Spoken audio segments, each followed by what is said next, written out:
Hi dear students of class 10th English Literature, greetings. This is M. Rahman and you are attending ORAC classes of English language. We welcome you to the chapter 3rd, 2 stories about flying from our NCERT textbook class 10 first flight. Now let's begin the second part of this chapter, Black Aeroplane, that is written by Frederick Forsyth. इससे पहले कि इस second part the black aeroplane को word for word study करना शुरू करें, थोड़ा सा स्टोरी को जान लेते हैं। ये स्टोरी एक पायलट पर आधारित है जो कि एक डकोटा एरोप्लेन को फ्लाई कर रहा है और उसको फ्रांस से इंग्लैंड जाना है। किसी भी स्टोरी को जब हम समझते हैं, अगर हम उसको अपनी लाइफ से रिलेट करके देखें तो वो बहुत जल्दी समझ में आती है। अब ये जो पायलट है ये फ्लाई कर रहा है अपने एरोप्लेन को, बीच में कुछ ऐसी घटना होती है कि जो कि अनबिलीवेबल होती है। आप इस घटना को इस तरह से समझ सकते हैं कि मान लीजिए कि आप अपने कॉलेज में पढ़ते हैं और अपने घर से कहीं अलग दूसरे शहर में रहते हैं। जब आप अपने घर के लिए चलेंगे तो क्या होगा कि आपके माइंड में बहुत सारी बातें होंगी कि अगर मैं सैटरडे नाइट तक पहुंच जाऊंगा तो घर पर मुझे ये मिलेगा, वो कोई व्यक्तिगत पर्सन आए हुए होंगे, उनके साथ हम डिनर नाश्ता करेंगे। फिर अगर कहीं मौसम खराब हो जाता है तो आपके मन में ये आता है कि भाई मैं जाऊं या ना जाऊं। फिर आप अचानक से रिस्क ले लेते हैं और फिर जाने के लिए तैयार हो जाते हैं। फिर रास्ते में कुछ ऐसा अजीब सा होता है कि आप बिलीव नहीं कर पाते, लेकिन अंततः आप अपने घर पूरे जो है खैरियत के साथ पहुंच जाते हैं। ऐसा ही कुछ इस स्टोरी में है। इस स्टोरी को आगे चलने से पहले एक दूसरी बात और आप जान लीजिए, हम डिस्क्रिप्शन बॉक्स में वो सारे पॉइंट्स देते हैं जो स्टोरी से रिलेटेड होते हैं। तो स्टोरी में आप अलग अलग जो हमारे टाइटल्स हैं, हम उनका टाइम जो जितने मिनट पर वह बिगिन होता है उसको डिस्क्रिप्शन बॉक्स में जाकर के देख सकते हैं। मान लीजिए कि आपको स्टोरी का बिगिनिंग का कोई पैराग्राफ 1 देखना है तो उसका सर्टेन टाइम हमने डिस्क्रिप्शन बॉक्स में दिया हुआ है। Second paragraph, third paragraph, fourth paragraph, इस तरह से वहां पर टाइम दिए गए हैं। किसी पर्टिकुलर पैराग्राफ की स्टडी करनी है आपको अगर, तो आपका समय खराब नहीं होगा और आप उस पर्टिकुलर पैराग्राफ से उस वीडियो को प्ले करके समझ सकते हैं। दूसरी बात यह है कि इसके अंदर जितनी इम्पोर्टेंट बातें हैं वो सब हमने अंडरलाइन कर दी हैं, वो आपको आंसर राइटिंग में बहुत ज़्यादा यूजफुल होंगी। तीसरी बात यह है कि इसके अंदर जितने भी हमने टाइटल बनाए हैं वो टाइटल पूरे पैराग्राफ के जो कंटेंट्स है से रिलेटेड है। अगर आपको ये टाइटल याद आता है तो उससे रिलेटेड सारी बातें याद आ जाती हैं। तो पूरे चैप्टर को लर्न करने में आप इन सारे टाइटल्स को सीक्वेंस में याद कर लें तो स्टोरी आपको सीक्वेंस में याद हो जाएगी। नेक्स्ट इंपॉर्टेंट पॉइंट यह है आपका कि यदि आप इस स्टोरी को अच्छे से समझना चाहते हैं और इसके जो लिटरेरी वर्ड्स हैं उनको भी अगर लर्न करना चाहते हैं, क्योंकि जो वर्ड्स और वोकैबुलरी है किसी भी लैंग्वेज की वो बहुत इंपॉर्टेंट होती है उस पर सक्सेस हासिल करने में, इसलिए आप कोशिश करें कि इस स्टोरी के जो लिटरल वर्ड्स हैं, जो यहाँ पर दिए गए वर्ड्स हैं, उन्हीं को आप टेक्सचुअल वर्ड्स को यूज करने की पूरी कोशिश करें। तो आपको आंसर्स लिखना, वोकैबुलरी लर्न करना और स्टोरी लर्न करना बहुत ज्यादा आसान हो जाएगा। आइए अब शुरू करते हैं। पहला paragraph of the story the black aeroplane शुरू करते हैं, जिसको हमने टाइटल दिया है डिस्क्रिप्शन। अब इसको डिस्क्रिप्शन क्यों टाइटल दिया है आप देखेंगे। The moon was coming up in the east behind me and the stars were shining in the clear sky above मी। यहाँ पर जब पायलट जा रहे हैं और तैयारी कर रहे हैं अपने एरोप्लेन को फ्लाई करने की, तो वो बता रहे हैं कि moon was coming up in the east, यानी ईस्ट से जो मून राइज कर रहा था वह बिल्कुल साफ था, मौसम साफ था, इसीलिए मून की बात यहाँ पर की गई है कि दिख रहा था behind me. It means moon निकलने वाली दिशा के ऑपोजिट वह जो था ट्रेवल कर रहे थे एंड वह अपने एरोप्लेन को फ्लाई कर रहे थे। And stars were shining in the clear sky above मी, और अबव मी मतलब आसमान में ऊपर जो स्टार्स थे वह पूरी तरह से जगमगा रहे थे, चमक रहे थे।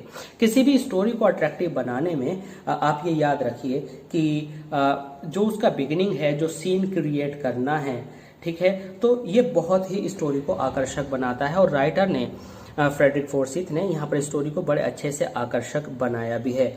सीबीएसई बोर्ड में स्टोरी राइटिंग आती है, तो जब आप किसी भी स्टोरी को लिखते हैं तो इस तरह का जो डिस्क्रिप्शन है आप अपने राइटिंग सेक्शन में यूज कर सकते हैं। तो क्या है कि फ्लाइंग के समय मून बिल्कुल यानी आसमान साफ था, चंद्रमा चमक रहा था, स्टार्स स्काई में जगमगा रहे थे। There wasn't a cloud in the sky, और आसमान में बादल नाम की कोई चीज नहीं थी। I was happy to be alone high up above sleeping countryside, और मैं इस सोती हुई कंट्री के ऊपर बहुत ज्यादा खुश था। अब यहाँ पर कई चीजें हाईलाइट करनी है कि राइटर खुश क्यों थे। राइटर खुश इसलिए थे, जैसे कि आप छुट्टी के बाद घर जाते हैं तो आप बहुत खुश होते हैं और घर पहुंचने की जल्दी में होते हैं। कुछ ऐसा ही राइटर के साथ था जो अभी आप जल्दी ही देखने वाले हैं। और दूसरे, चारों तरफ शांति थी, मौसम बहुत अच्छा था और सुकून से फ्लाइट आप ऑपरेट कर रहे थे। स्लीपिंग कंट्री साइड का मतलब है रात का समय है। अभी आपको पता चल जाएगा रात का कौन सा समय है, और उसके ऊपर आप एरोप्लेन फ्लाई कर रहे हैं। I was flying my old Dakota aeroplane. यहाँ पर आपको हमने यहाँ अंडरलाइन किया है, एरोप्लेन का क्या नेम है, डेकोटा एरोप्लेन। तो ये आपको हम यहाँ से लेकर यहाँ तक भी अंडरलाइन कर सकते थे, लेकिन हमने नहीं किया। हमने इतना अंडरलाइन किया जिससे आपको याद हो जाए डेकोटा एरोप्लेन। और कब फ्रांस है तो ओवर तो होगा ही, इसलिए हमने उसको अंडरलाइन नहीं किया। और France back to England, France से लेकर के इंग्लैंड तक हमने फिर अंडरलाइन किया। तो ये टेक्निकल अंडरलाइन इसलिए किया कि डकोटा एरोप्लेन में फ्रांस से चलकर इंग्लैंड पहुंचना था, तो केवल उन्हीं पॉइंट्स को हमने हाईलाइट किया।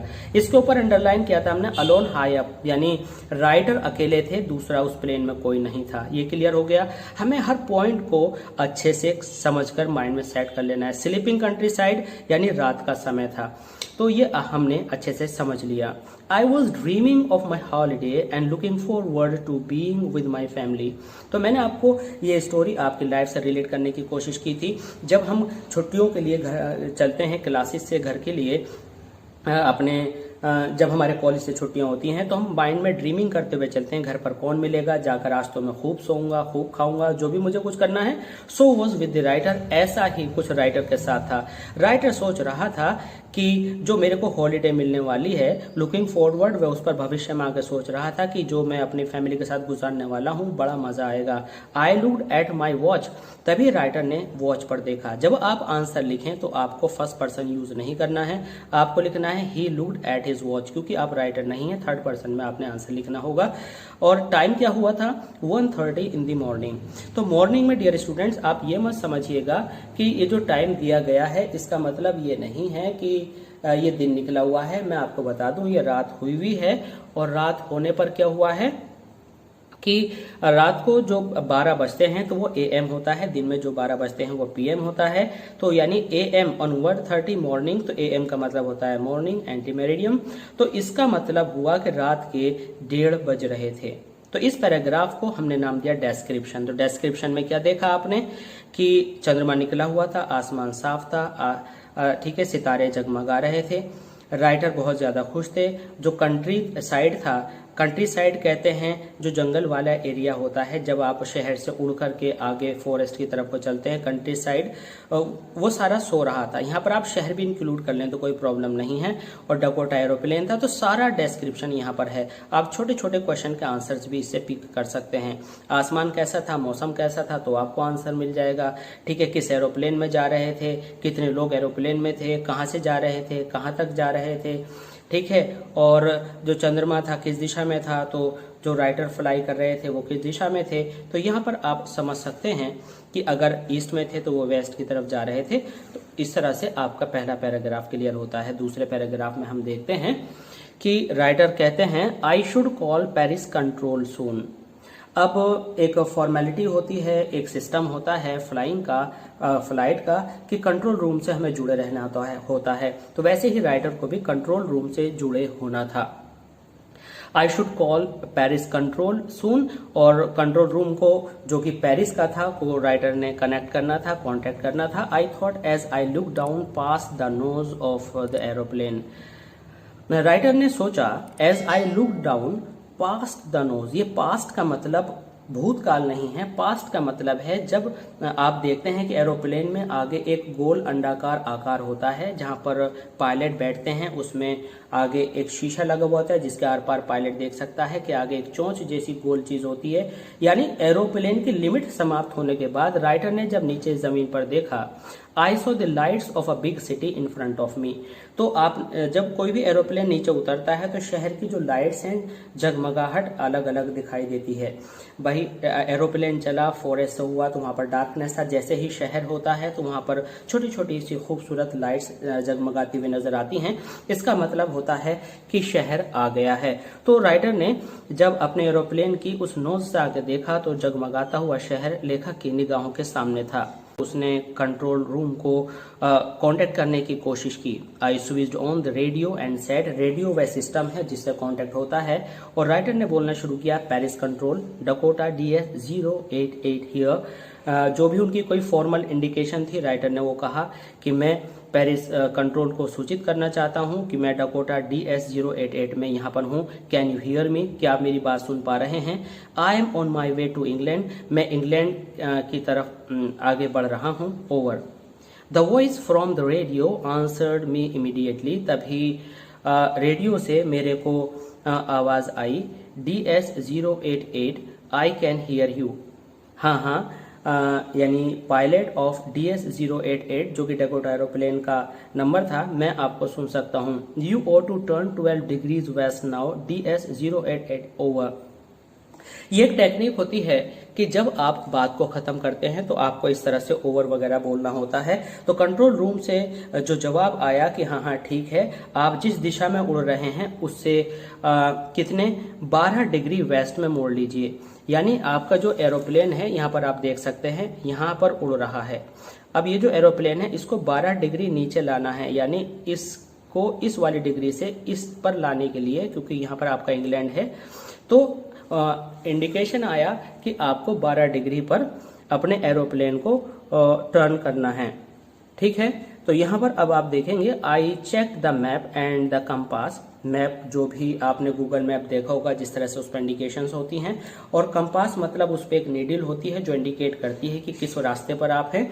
Switched over to my second and last fuel tank. उसके बाद उसने इस जो डिग्री को देखने के बाद दोबारा कुछ देखने की कोशिश की, तो वह देखने की बात थी कि उसके पास कितना ईंधन है। जैसे कि आप बाइक चलाते हैं, कार चलाते हैं, तो उसमें देखते हैं कि कितना पेट्रोल बचा हुआ है। तो इसी तरह से एरोप्लेन में राइटर ने चेक किया कि कितना उसके पास फ्यूल था।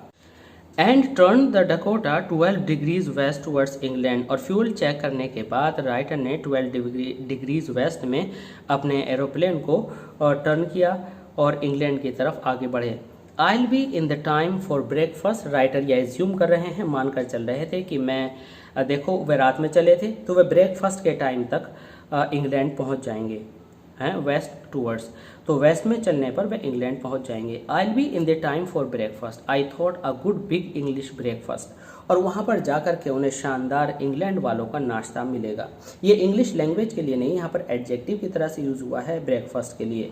जैसे कि आप अमेरिका से हैं और आप इंडियन फूड खाना चाहें तो इंडियन और फूड, वैसे ही वो फ्रांस से चले थे और इंग्लैंड के वे रहने वाले थे, तो शानदार इंग्लिश ब्रेकफास्ट उन्हें मिलेगा, क्योंकि अपने घर का खाने की बात ही कुछ और होती है, चाहे कोई कहीं का भी रहने वाला हो। इसी तरह से राइटर इंग्लैंड के रहने वाले थे, इसलिए वो इंग्लिश ब्रेकफास्ट को बहुत ज़्यादा क्रेव कर रहे थे, चाह रहे थे खाना। Everything was going on well. अभी तक सब कुछ सही चल रहा था। It was an easy flight.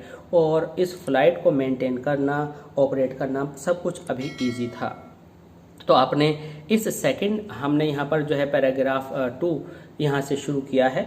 इसके बाद सारी कॉन्वर्जेशन है, इसलिए हमने बीच में पैराग्राफ्स को मेंशन नहीं किया है। जहाँ से मूड चेंज होता है, जहाँ से राइटर अपना टॉपिक थोड़ा सा लिटिल बिट चेंज करता है, वहाँ पर हम पैराग्राफ डालते हैं।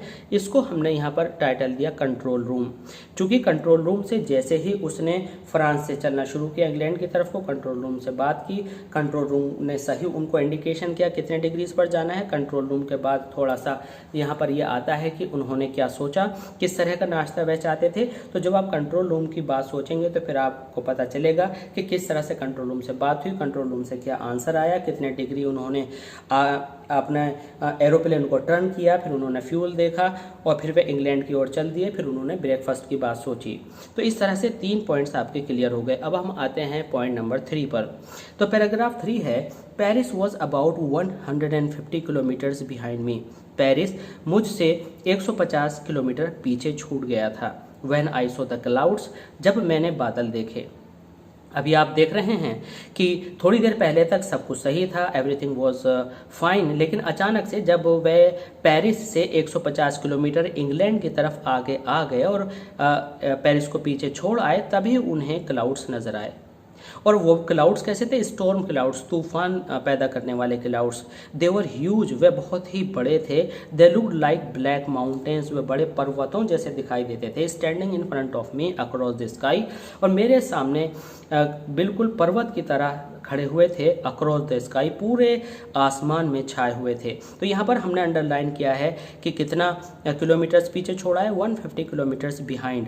ओके, इसके बाद ब्लैक माउंटेन्स, कैसे उन बादलों को डिस्क्राइब किया गया है ब्लैक माउंटेन्स कह करके, वो वहाँ पर कैसे एग्जिस्ट करते थे। स्टैंडिंग इन फ्रंट ऑफ मी, बिल्कुल ठीक मेरे सामने। कहाँ फैले हुए थे? Across the sky. तो अक्रॉस द स्काई एक ऐसा फ्रेज है जो अगर आप अपने पास से इसको लिखना चाहें तो नहीं लिखेंगे, तो एज इट इज़ यहाँ से लर्न कर लेंगे। अक्रॉस द स्काई मीन्स पूरे आसमान में फैले हुए थे, ना कि इन दी होल स्काई। ये इनफॉर्मल एक्सप्रेशंस होती हैं, तो आपको याद करना है अक्रॉस द स्काई।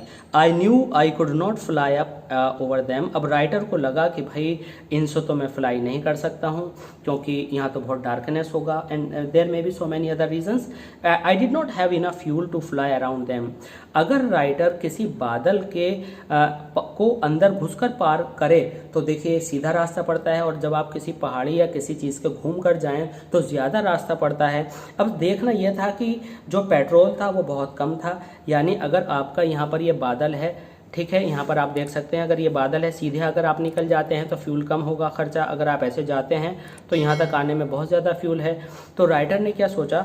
राइटर ने सोचा कि इनमें एंट्री करने का मतलब है कि फ्यूल फिनिश हो जाएगा, और राइटर के पास डिड नॉट हैव, इससे कि वह इन बादलों के अराउंड उड़ सके। तो टू द नॉर्थ और साउथ, या वह नॉर्थ या साउथ की तरफ से घुमाकर एरोप्लेन ले जाए। आई होप कि आपको समझ में आ गया होगा कि राइटर को सीधे ही जाना था। नॉर्थ या साउथ मूव करने पर डिस्टेंस बढ़ती, और डिस्टेंस बढ़ने का मतलब था कि ज़्यादा तेल, और इतना राइटर के पास तेल नहीं था। इसलिए राइटर जानते थे आई could not fly up, writer जो है फ्लाई नहीं कर सकते हैं। तो यहाँ पर हमने इसका टाइटल दिया है स्ट्रेंज इंसिडेंट। क्या इत्तेफाक हुआ उनके साथ? एक बड़ी विचित्र घटना घटित हुई। हम इसको एक बार फिर रिवाइज कर देते हैं कि पेरिस से 150 किलोमीटर आगे चलने के बाद एक बहुत ही विशालकाय बादल उनके सामने, जो कि तूफान वाला बादल था, आ गया, और उसमें से पार करना राइटर को थोड़ा सा हेजिटेटिंग लगा, मुश्किल लगा। लेकिन अगर वह उसको घूम करके निकलने की कोशिश करते तो उनकी डिस्टेंस बढ़ती, इतना उनके पास तेल नहीं था। इसके बाद हम आते हैं अब पैराग्राफ नंबर 4 पर। I ought to go back to Paris. Writer ने सोचा कि बेहतर होगा कि मैं पेरिस वापस चला जाऊं, लेकिन वापस जाने में भी 150 किलोमीटर थे। और दूसरी बात, आपने देखा था कि राइटर एक ड्रीम कर रहे थे, घर पर जाऊंगा और चैन से जो है इंग्लिश ब्रेकफास्ट करूंगा, तो वह उनका जो लालच था वह टूट जाता। ये सारी बातें उनके मन में चल रही थी। But I wanted to get home, आप देख रहे हैं, लेकिन लेखक तो घर पहुंचना चाहते थे। आई वॉन्टेड दैट ब्रेकफास्ट, मैं वह नाश्ता करना चाहता था। तो ये एक छोटा सा पैराग्राफ है, तो इसको हमने लिखा रनिंग थॉट्स, उनके माइंड में क्या चल रहा था। ठीक है, आई टेक द रिस्क। तो राइटर ने क्या डिसीजन लिया? नहीं, मुझे घर जाना है, मैं तो इन बादलों के अंदर से ही एंट्री करके जाऊंगा। इट मीन्स डर के आगे जीत है, एक बार फिर साबित होने वाला है टू स्टोरीज अबाउट फ्लाइंग से। I thought and flew that old Dakota straight into the storm. मैंने सीधे डकोटा को बादलों में डाल दिया और सीधा चलना शुरू कर दिया। तो ये पैराग्राफ 4 के अंदर था। अब पैराग्राफ 5 में आप देखेंगे कि इनसाइड द क्लाउड्स, बादलों के अंदर, एवरीथिंग वाज सडनली ब्लैक। जैसे कि ट्रेन टनल में अंदर एंट्री करती है तो सब ब्लैकिश दिखने लगता है, रोशनी कम हो जाती है, बिल्कुल अंधकार भी हो जाता है। अगर ट्रेन की लाइट्स ना जलें तो बिल्कुल कुछ नजर नहीं आएगा। So was with this aeroplane, ऐसे ही अंधेरा हो गया। It was impossible to see anything outside, और बिल्कुल बाहर देखना बिल्कुल असंभव था एरोप्लेन के। The old aeroplane jumped and twisted in the air. अभी आपने पिछली स्टोरी में पढ़ा था, फ्लेयर्ड नाम का एक वर्ड आया था। जब राइटर स्विमिंग कर रहे थे वो पानी के कंट्रोल में थे और अपना कंट्रोल खो बैठे थे, यानी वह पानी के द्वारा इधर उधर घूम रहे थे, अपने आप को वह कंट्रोल नहीं कर पा रहे थे। इसी तरह से यहाँ पर जो एरोप्लेन है वह हवा के साथ हवा के साथ अपना बैलेंस नहीं बना पा रहा था और इधर उधर हवा में ट्विस्ट हो रहा था, मूव कर रहा था। I looked at the compass, writer ने देखा कि जो उस घड़ी की सुई को देखा जो कि उसको पॉजिटिव दिखाई नहीं दी। आई कुडंट बिलीव, राइटर को वह सुई देख करके बिल्कुल बिलीव नहीं हुआ कि यह आखिर क्या हो रहा है। राइटर को अपनी आईज पर विश्वास नहीं हुआ। The compass was turning round and round and round. आप देखेंगे कि जब भी आपकी जो बाइक या कार की नीडल है वो बिल्कुल कितने भी झटके खा करके अपनी जगह रहती है, लेकिन वह सुई तो ऐसे ढीली हो गई थी जैसे कि काम करना बंद हो गई हो या उसका फंक्शन टूट गया हो। It was dead. यहाँ पर डेड का मतलब बिल्कुल रुक जाने से नहीं है, मीन्स उसने जो प्रॉपर फंक्शनिंग थी वो बंद कर दी थी और वो लूज हो गई थी। It would not work, writer ने सोचा। ओह, देख रहे हैं आप यहाँ पर साइन ऑफ एक्सक्लेमेशन। राइटर ने एकदम सोचा, अरे ये तो अब काम नहीं करेगी। The other instruments were suddenly dead too, और जो कॉकपिट था उसके जो दूसरे मीटर और जो दूसरे इंस्ट्रूमेंट्स लगे हुए थे वे भी सारे के सारे खराब हो गए। I tried the radio. अब राइटर के पास एक ही उपाय बचा था और वह उपाय था कि रेडियो से कांटेक्ट किया जाए कंट्रोल रूम को। उसने इंग्लैंड फिर अपने कंट्रोल रूम को की सोची और फिर पेरिस कंट्रोल, वापस उसने पेरिस कंट्रोल से बात करने की सोची। और फिर क्या हुआ, I tried the radio, writer ने रेडियो को ट्राई किया। तो यहाँ पर आप देखेंगे इस पैराग्राफ नंबर 5 को आप क्या टाइटल देंगे, यहाँ पर आप देखेंगे एंट्री इनसाइड द क्लाउड्स। तो इस पैराग्राफ 5 में हुआ एंट्री इनसाइड द क्लाउड्स। तो एंट्री में क्या हुआ, जब एंट्री राइटर ने की तो रिस्क लिया, रिस्क लेकर के बादलों के अंदर गए, बादलों के अंदर गए तो दिखना बंद हो गया, दिखना बंद हुआ तो चूंकि वो तूफानी बादल थे इसलिए जो प्लेन है वो अपना जो काबू था वह खोने लगा, उनकी जो कंपास थी वो खराब हो गई और जो दूसरे इंस्ट्रूमेंट्स थे वह भी लगभग खराब हो गए, उन्होंने काम करना बंद कर दिया। राइटर ने फिर पेरिस कंट्रोल को फिर दोबारा से कॉल किया और बात करने की कोशिश की और रेडियो को ऑपरेट करने की कोशिश की, क्योंकि उनके पास कोई और ऑप्शन नहीं था। 6 पार्ट में आप देखेंगे पेरिस कंट्रोल, उन्होंने बात करना शुरू किया। Paris control, can you hear me? There was no answer. अब ये रेडियो भी खराब हो चुका था। The radio was dead too, radio भी खराब हो गया था। I had no radio, no compass और नो इंस्ट्रूमेंट। अब लेखक के पास कुछ नहीं बचा था। I could not see where I was, writer को यह पता ही नहीं था कि उनकी क्या लोकेशन है। और एरोप्लेन में और शिप पर पानी में अपनी लोकेशन का पता होना और वो डायरेक्शन का पता होना जिस तरफ जाना है बहुत ज़रूरी है, नहीं तो हम रास्ता खोकर तबाह हो सकते हैं। I was lost in the storm, writer अपना रास्ता पूरी तरह से खो चुके थे।